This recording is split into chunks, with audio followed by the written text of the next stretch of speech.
Committee could do is think about how do we make our institutions. Well, how are you going to do that in the context, though, of one of our leaders, for whom I have great respect, going on the steps of the United States Supreme Court, telling two justices if they vote in a way he doesn't like, they will pay the price and reap the whirlwind. And you have another one of your witnesses here tweeting out stuff saying, quote, some justices are politicians in robes who thrive in a system where access and influence are for sale. Yep. He said they were bought like a sack of potatoes. Okay. Hey, YouTubers, welcome back to Capitol Insights. Today, we're diving into some serious Supreme Court drama. Senator John Kennedy just went toe-to-toe with a witness in a hearing that's got everyone talking.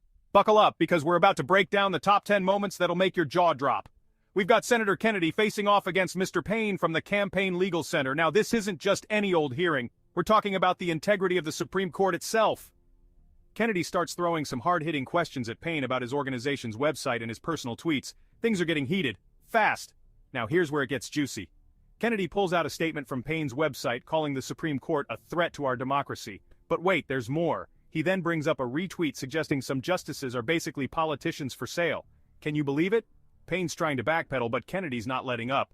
All right, so Payne's in the hot seat now. Kennedy's asking him point blank if he thinks the justices are for sale. Payne's denying everything left and right. He even claims he didn't post a tweet calling Chief Justice John Roberts a disgrace. But Kennedy's got the receipts, folks.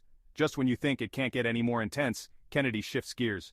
He starts grilling another witness, Mr. Fogel, about Justice Sotomayor's trip to Puerto Rico. Apparently, it was paid for by the ACLU. Kennedy's trying to make a point about perceptions and conflicts of interest. This hearing is turning into a real-life courtroom drama. Hey, before I wrap this up, if you're loving this breakdown of Supreme Court shenanigans, smash that subscribe button. You won't want to miss our next video on political showdowns. The current U.S. Supreme Court is a threat to our democracy. Did I read that right? What I can say is that our organization... But is that on your website? I am not certain exactly what's on the website. Here it is, right here, Okay. big as Dallas. What that refers to is the voting rights voting rights cases of the Supreme Court. Our organization is a voting rights organization that fights for all Americans to have the ability to vote. Yeah, but you got to click a bunch of times to find that explanation. I just want to make sure I read that correctly. A few months ago, Mr. Payne, you retweeted the following statement. Some justices are politicians in robes who thrive in a system where access and influence are for sale. Some justices are politicians in robes who thrive in a system where access and influence are for sale. Now, that's a pretty bold statement. I'm sorry, Senator, is that a news article? No, sir. That's a retweet here. You tweeted this out. Tell me which justices are for sale. I don't recall that tweet, but... Here it is. November 21, 2022. Can you tell me which justices are for sale? No. Are any of them for sale? No, the problem is that the American public has a perception that some justices may be. I'm going to establish the point first. I want to know, you tweeted this out. Do you believe that some justices are for sale? And if so, which ones? No, Senator, I do not believe that justices are for sale. Then why'd you tweet this out? Can you provide more context of what that is? I'll get you a copy, but here it is. I checked it and triple checked it. You also said less than a month ago that John Roberts, you retweeted this out. John Roberts is a disgrace. No, I disagree with Justice Roberts. Well, you didn't call him Chief Justice Roberts. You called him John Roberts. No, you retweeted this. No, Senator, I did not retweet that. Yes, sir, you did, right here. I will need to see. Dallas. Can you provide a copy to me now? But sure. I did not retweet. Can you tell me why you think Chief Justice Roberts is a disgrace? I did not say that, did not retweet that. Oh, okay. Maybe Twitter got it wrong. Someone got it wrong. Let me ask you this, because the unstated premise of all this, sometimes it's stated, but the unstated premise of all this is that some justices have been bribed. Let's just cut to the chase. Okay? Now,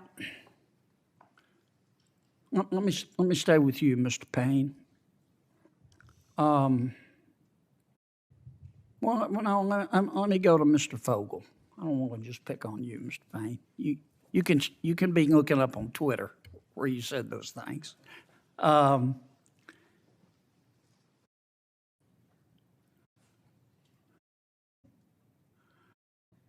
April 4th, 2019, the American Civil Liberties Union paid for Justice Sotomayor's trip to San Juan, Puerto Rico.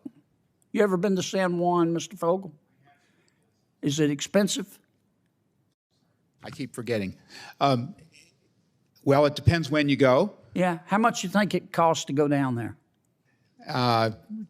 Depends whether you fly first class or economy. What if you fly first class? Oh, probably a couple $1,000s. Okay. Yeah.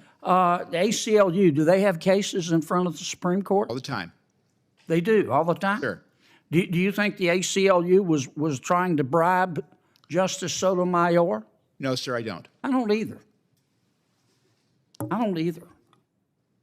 But that's the unstated premise of all of this. Well, Senator, if I All may, these articles about Justice Clarence Thomas and the Chief Justice of the United States and Justice Gorsuch, who sold an interest in an LLC to a Democratic donor who had never met, that they bought him, isn't it? may I say something in Of response, course. Senator? I think there are two things going on here today.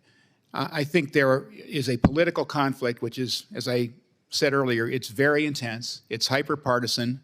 Both sides have things to say. And then I think there's an ethical issue. When you accuse people of being bribed, it kind of I'm not accusing. gets their attention. Sir, hold on a second. I'm not accusing anybody of being bribed. I'm not. But some people are. Some people are. The reason I'm here is I think that there is an ethical issue that, as Senator Graham said earlier, it would be good for the court to think about in terms of being more transparent. That is what I care about. That's the only thing I care about. There's a lot of political back and forth that's very interesting. I'm very interested in it as a citizen of the United States.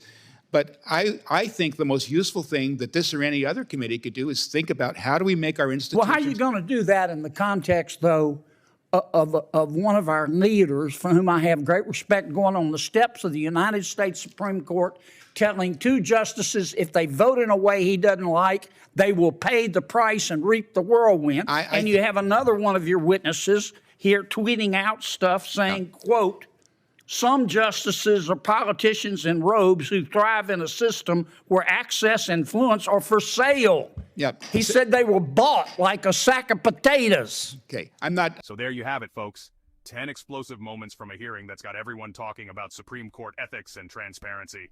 We've seen accusations, denials, and some serious political theater. It's clear this debate is far from over. What do you think about all this drama? Let me know in the comments below.